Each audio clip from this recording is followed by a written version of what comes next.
आप सभी को राम राम। आज सूजी में थोड़ा सा दूध मिला करके एक बढ़िया सा और खस्ता सा बिस्किट बना करके तैयार करेंगे, जिसे आप एक बार बना करके 1 महीने तक के लिए भी स्टोर करके रख सकते हैं। और जब भी मीठा खाने का मन करे कभी कभार तो आप इस बिस्किट को खा सकते हैं। चलिए देखते हैं कैसे तैयार किया है इसे। यहाँ पर हमने छोटे वाले जार में आधा कप चीनी डाल दी है, हरी वाली इलायची डाल दी है इसी में 4 से 5, और 1/4 कप जितना काजू हमने डाल दिया है। अभी हम इन सारी चीज़ों को पीस लेंगे। ये देखिए, ये सारी चीज़ें बढ़िया से पिसा गई हैं।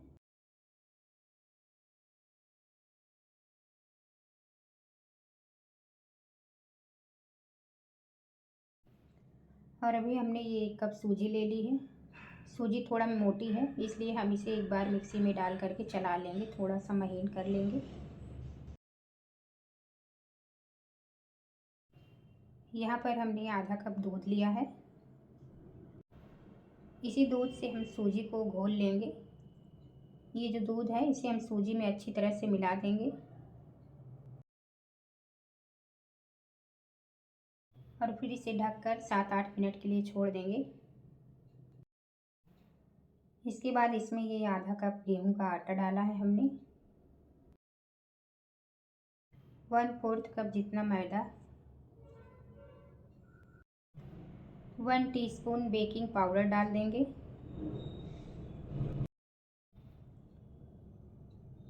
3 चम्मच जितना देसी घी डालेंगे,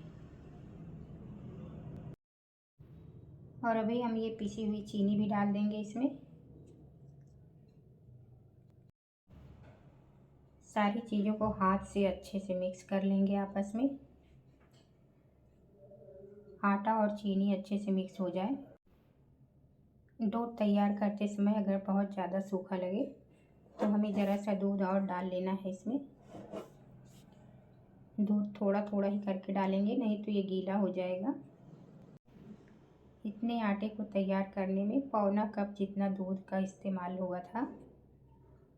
आधा कप से हमने सूजी भिगाई थी और फिर से आधा कप लिया था, जिसमें से कि आधा दूध बच गया था। और इस तरह से हमें इस डो को तैयार कर लेना है। डो को बहुत ज़्यादा मसल कर चिकना वगैरह नहीं करना है, बस ऐसे ही सारे आटे को इकट्ठा कर लेना है। इसे रेस्ट के लिए भी रखने की कोई ज़रूरत नहीं है।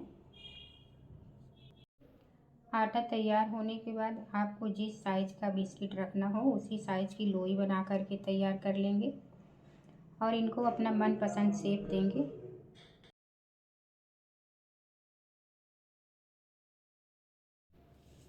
लोई तैयार होने के बाद अगर आप चाहें तो बिस्कुट को प्लेन ही रखें सादा, या फिर ऊपर से अपनी पसंद के कोई से भी ड्राई फ्रूट्स की कतरन को भी इसके ऊपर लगा सकते हैं।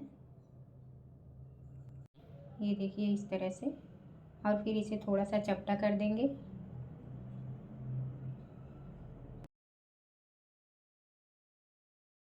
इसी तरह से हम सारे बिस्किट को तैयार करेंगे और इसके बाद इन्हें हम फ्राई करेंगे। मोटे तले की कढ़ाई का इस्तेमाल करेंगे इन्हें फ्राई करने के लिए। तेल को गर्म होने के लिए रखेंगे। चेक कर लेंगे तेल को। तेल बहुत ज़्यादा गर्म नहीं होना चाहिए। थोड़ा सा आटा डाल करके देखेंगे, बस हल्का हल्का सा ही बबल उठ रहा है। बस ऐसे ही गर्म तेल हमें चाहिए इन बिस्किट्स को फ्राई करने के लिए।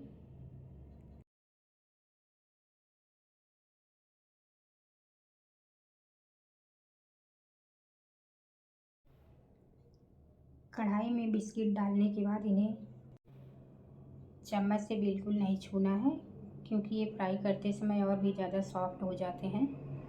इन्हें धीरे धीरे धीमी आंच पर सीखने देंगे।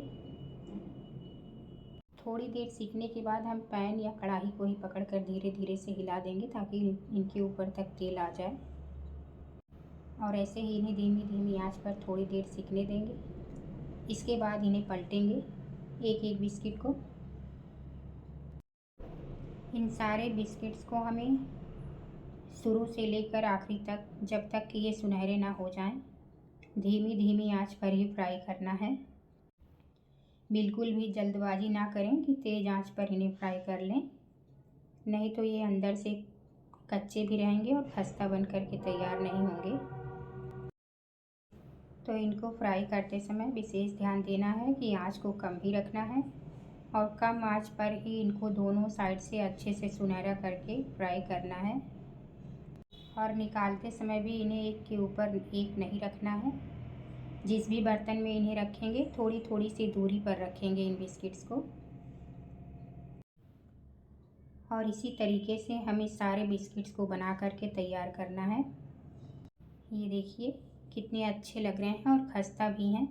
इन्हें पूरी तरह से ठंडा होने देंगे, इसके बाद ही किसी डिब्बे में भर करके रखेंगे। जब तक ये पूरी तरह से ठंडे नहीं होंगे तब तक ये खाने लायक तैयार नहीं होते हैं।